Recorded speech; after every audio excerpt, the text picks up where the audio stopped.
So here we are. We have two strainers. I already washed these. Well, my mom washed them and we both snapped them.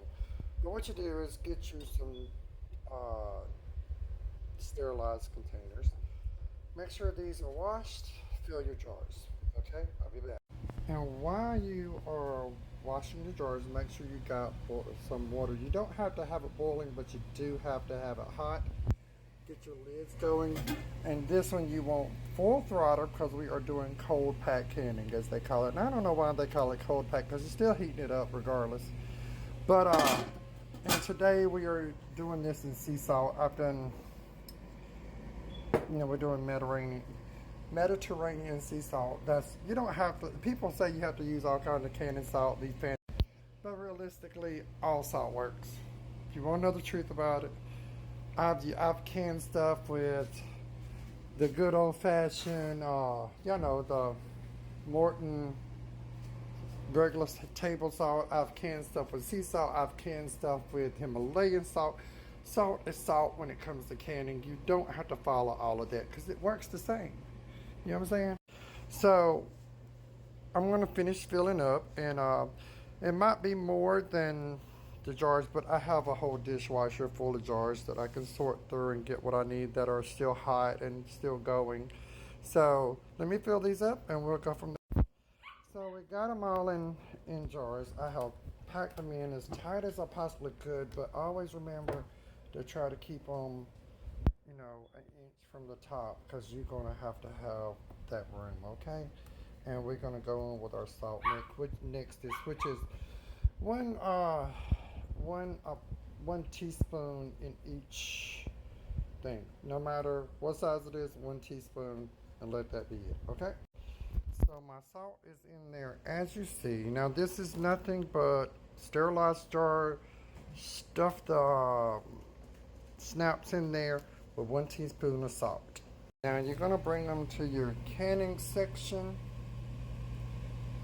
and this is when you're gonna put the hot water in them because you don't want to put cold water in them because you might, when it hits the heat, it might bust your jar, and that's what we're trying to prevent to do.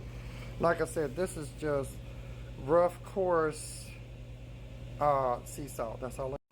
Now, and you can see that I got my water in there, and at this point, I have shook them a little, not shook them, but like tapped them on the counter, and to make sure there's no air bubbles coming up or anything like that. You do it your way. Some people stick stuff in there to try to stir it. I ain't doing all that because if there's any air bubbles, it most of the time will come out when you're boiling this for, I think it's 25 minutes on a high heat, and it has to be a rolling boil. So that's the way this is going to work. Oh, and before I forget, I do got my lids back there boiling. Not really boiling, but they need to be hot, and they need to sit in the hot water for about 10-15 seconds before you use them. Always wipe your brims off before you put your lids on it so you don't break your seal or have any issues with your seal. And another tip is once you get your lids on there, which, I put my lids on and got them tight, and I always sit them in the edge of the water. I always put a little bit more water, that way as the water in this heats up, it'll heat up to keep the water hot in my jars. So that way I don't have to worry about something exploding like a weak jar, or, y'all know, because we are still causing pressure inside that jar no matter what. We're still, now I might have to, when I see that that it might be too much water, I might have to go in and empty some of the water out using my little measuring cup, just kind of spooning it out. But these are going to have to cook for about 20 to 25 minutes, and then you just sit them on the counter and let them cool.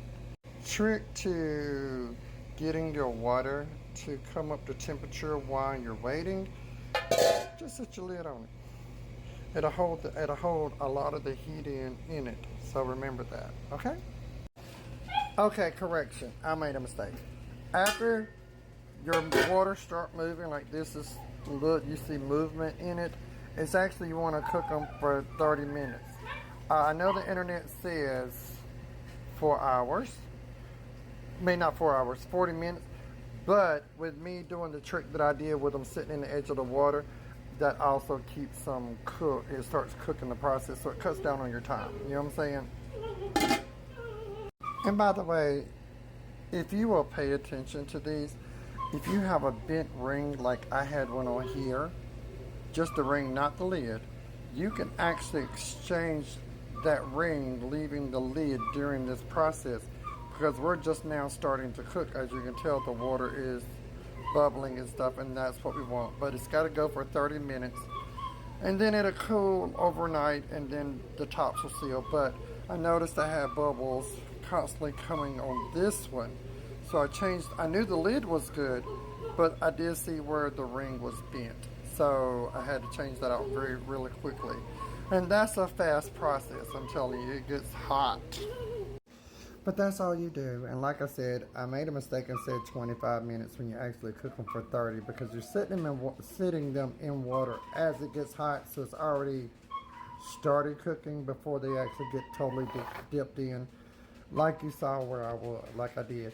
So tomorrow, well, not tomorrow, probably later this afternoon, I'll probably do the finished product. You know what I'm saying? But they gotta cook for 30 minutes and then take them out, and then they have to cool for 3 and 4 and 5 hours, whatever, until the ring pops, and then all that good stuff. And that's the canning process of snap beans. Totally easy.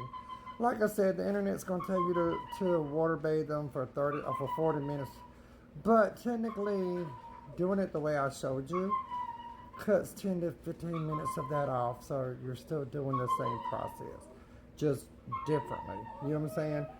And I love you guys, and good night. And my dogs are over here fussing.